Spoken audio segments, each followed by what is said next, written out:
هي الحلقات تحفظني بآيات من القرآن، هي الحلقات تملأني بحب المصطفى العدنان، هي الحلقات تحفظني بآيات من القرآن، هي الحلقات تملأني بحب المصطفى العدنان، وأخلص نيتي دوما لرب واحد ديان بروح ملؤها طهر.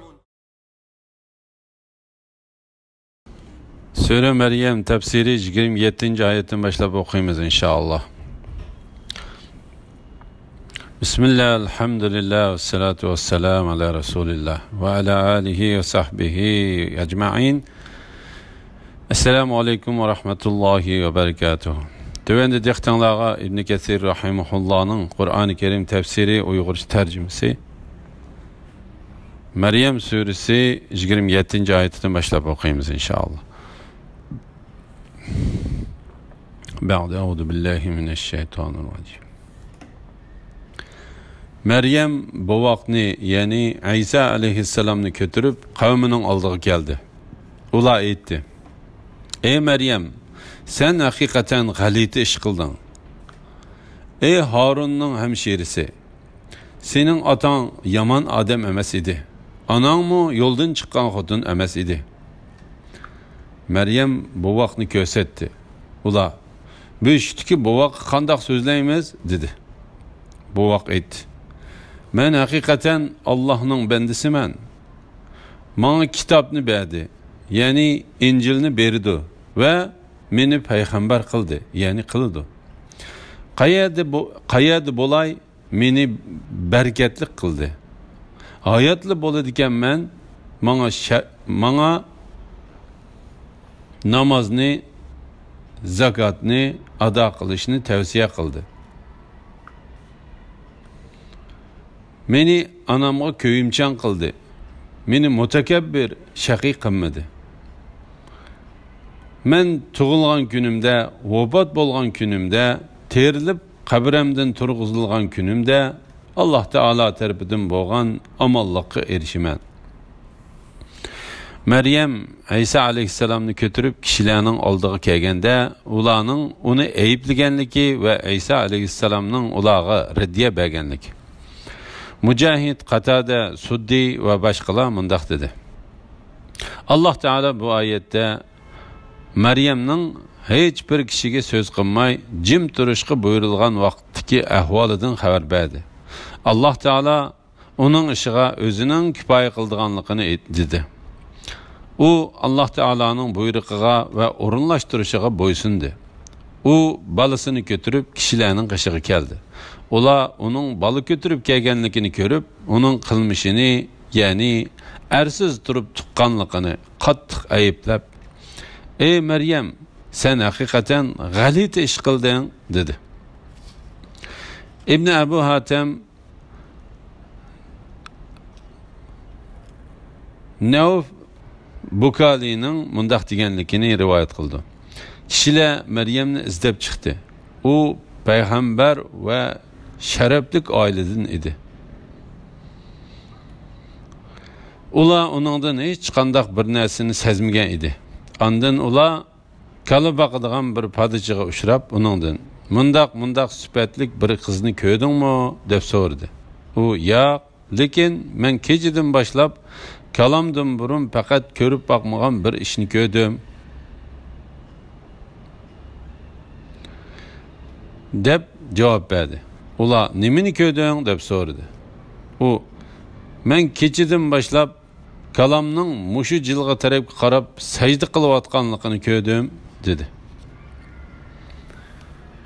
Abdullah ibn Abu Ziyad mundaq dedi: Men Seyyar degan kishidan kala boqadigan padişaning o'rlagan bir nurni ko'rgan edim deganligini angladim dedi. Anglagan edim.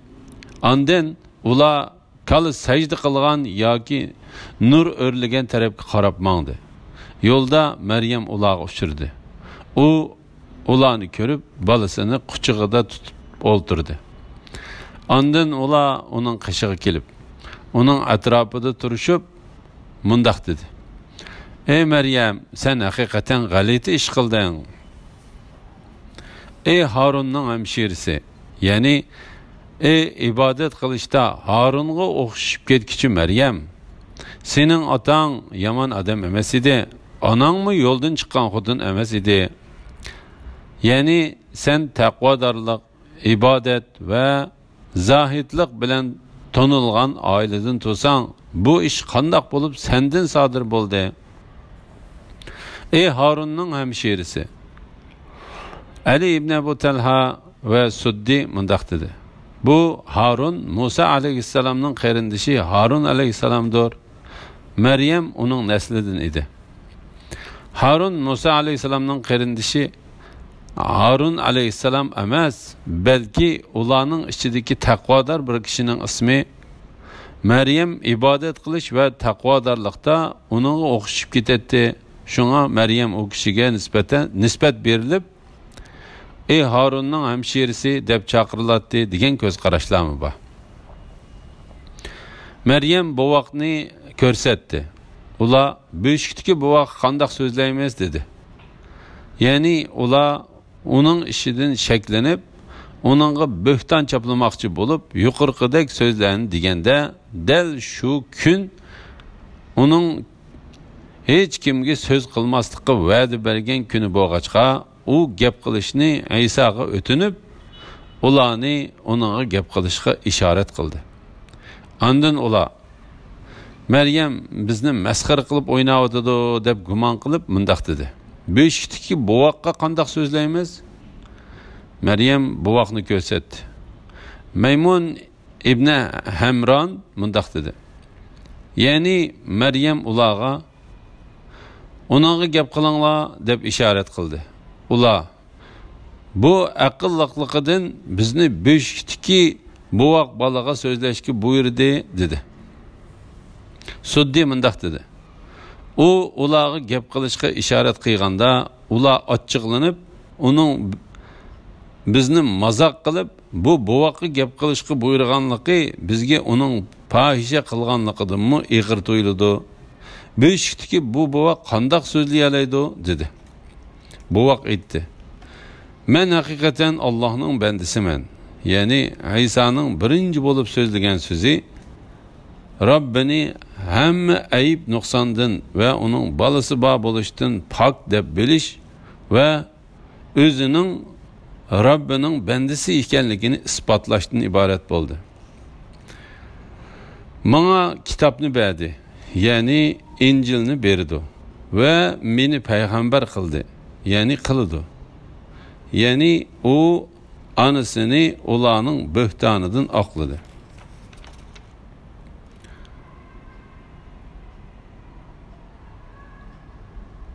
Navf Bukali degan kishi mundaq dedi. Ular uning anasi Meryemga yuqoridagiga o'xshash gaplarni qilganda, u anasini imotatdi. U ağzıdan emçekni çıkırıp itip, sol tarafiga yo'linib turib mundaq dedi. Men hakikaten Allah'ның bendisiman. Bana kitapni berdi, yani İncilni berdi ve meni payg'ambar qildi, yani qildi. Qayerda bo'lay meni barakatli qildi. Hayotli bo'ladi ekanman, menga namozni, zakotni ado qilishni tavsiya qildi. Mücahid, Amri ibn Qays ve Savri qatorliqlar bu ayet hakkında mundaq dedi. Allah Teala meni yaxshilikni o'rgatgich qildi. Mücahid yana bir rivayette mundaq dedi. Meni kishilarga eng ko'p foyda yetkazadigan kishi qildi. Ibn Jarir Mahzum cemaatining Azad gerdisi Vahib İbni Varadning mundaq deganligini rivoyat qiladi. Bir olim bilimida uningdan yuqori yana bir olimga uchrashib, Alloh taolo sana rahmat qilsin. Men qilgan qaysi ish kishilarning orasida taraldi deb so'radi. Bilimida yuqori olim yaxshi ishlarga buyurib, yomon ishlardan to'sqining deb javob berdi. Şek şübhisizki yaxşılıqqa buyuruş, Yamanlıqdan tosuş Allah Taala'nın bendileriga əvətishdiki çoğ bir məqsədidir.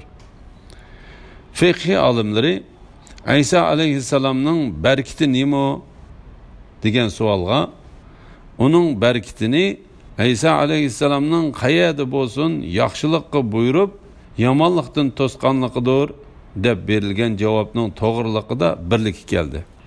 La ilaha illalloh Muhammad rasul. Hayatlı bo'ladi ekanman, menga namozni, zakotni ado qilishni tavsiya qildi. Allah Teala bu vaqtda mundaq deydi. Sen özenge ölüm kelgenge, yani ecilin yetkenge kadar Rabbinge ibadet kılgın. Meni anamga köyümcan kıldı.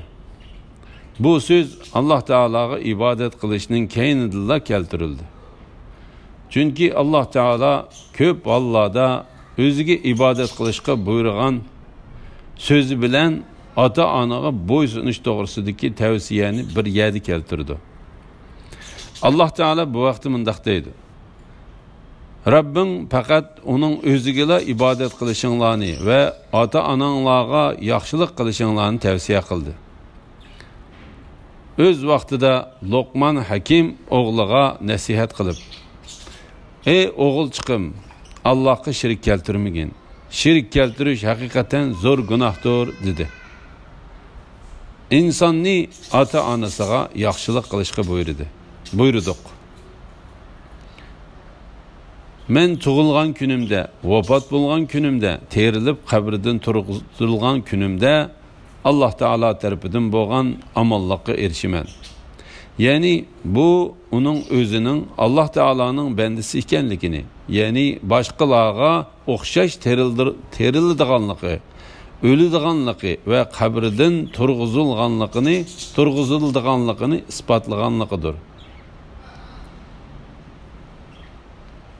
Onun başqalardan farqlanadigan yeri hamma bendilerge en ters bo'ladigan bu holatlarda, yani terilish, o'lish ve qabrdan turg'izilish holatlarida onunğa amallik ve xotirjamlik bo'ladi. Allah Teala'nın rahmeti ve salamı onunğa bo'lsin. En şu İsa ibn Meryem'nin qissasidir. İsa ula detalash qilayotgan özünün işinin haqiqati ustida haq gapni qildi.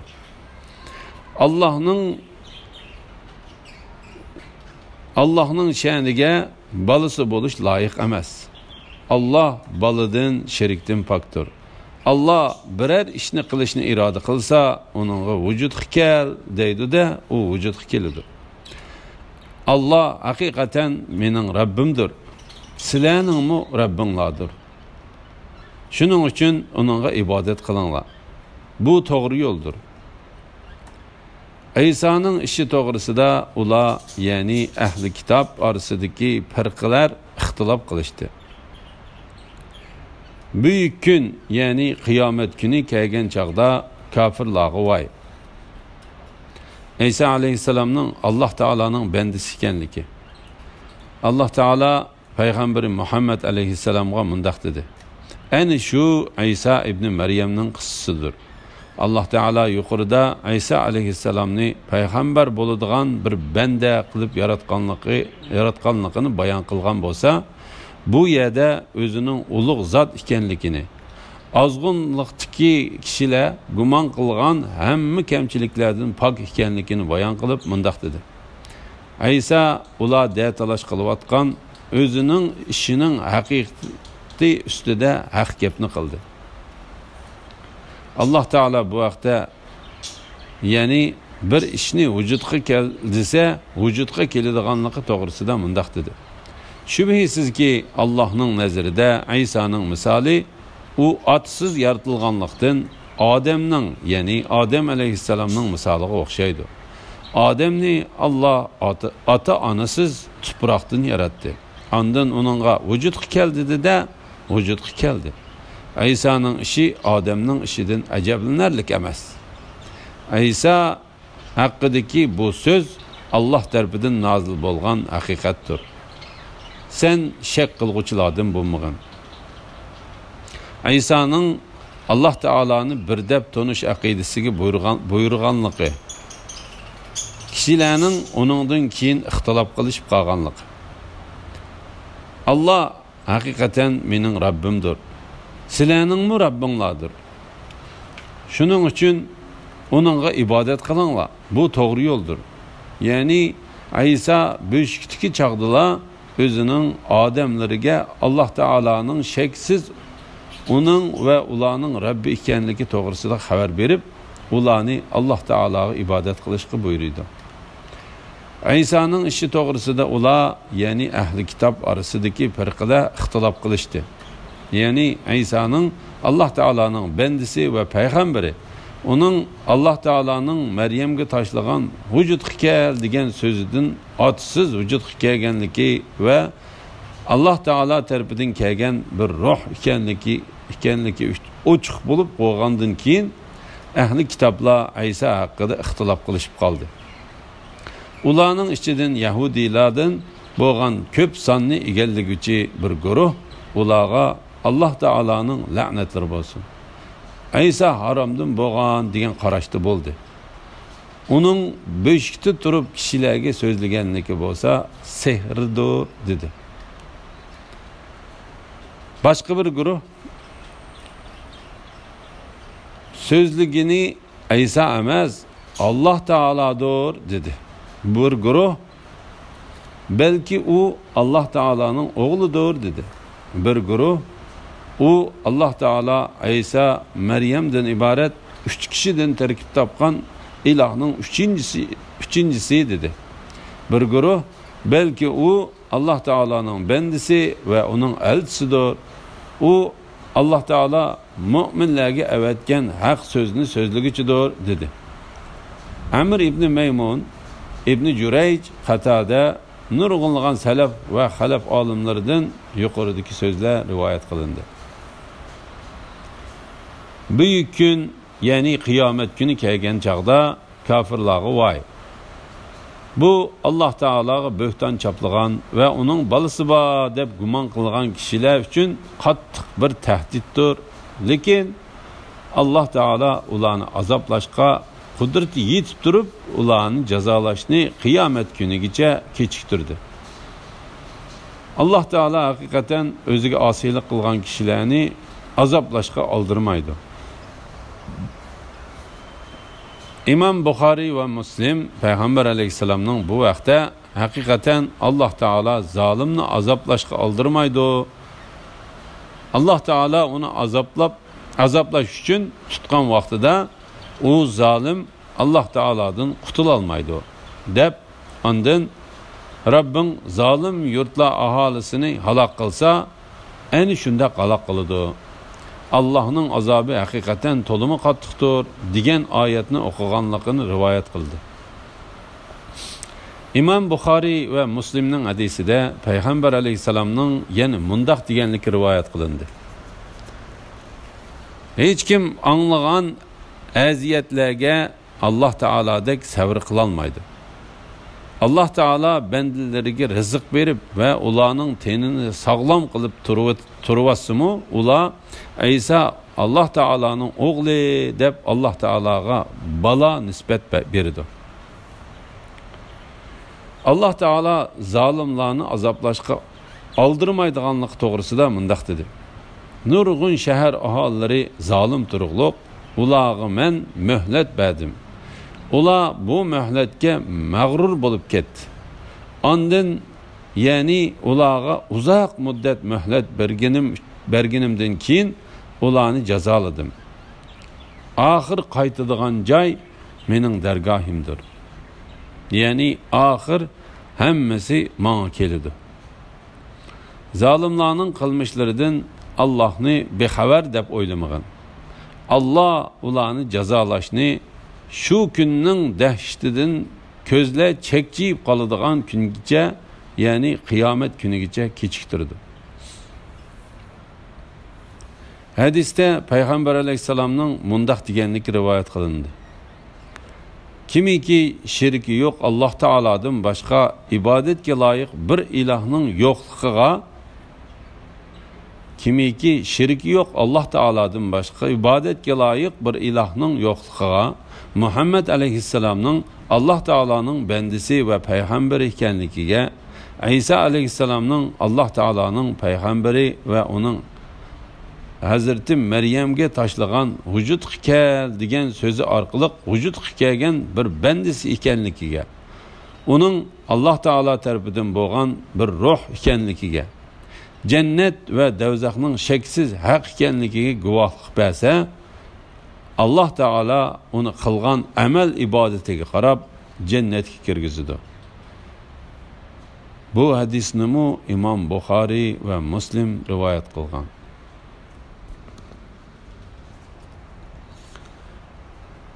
Elhamdülillah, Allah şükürler olsun. Yukarıda Sure Meryem tefsirinden 37. ayetkiçe anladınlar. Ahirini keyin qitimliq o'qishimiz davomlashtiramiz inşallah. Ve sallallahu ala Muhammed ve ala alihi ve sahbihi ve sellem. Esselamu aleyküm ve rahmetullahi ve berekatuhu.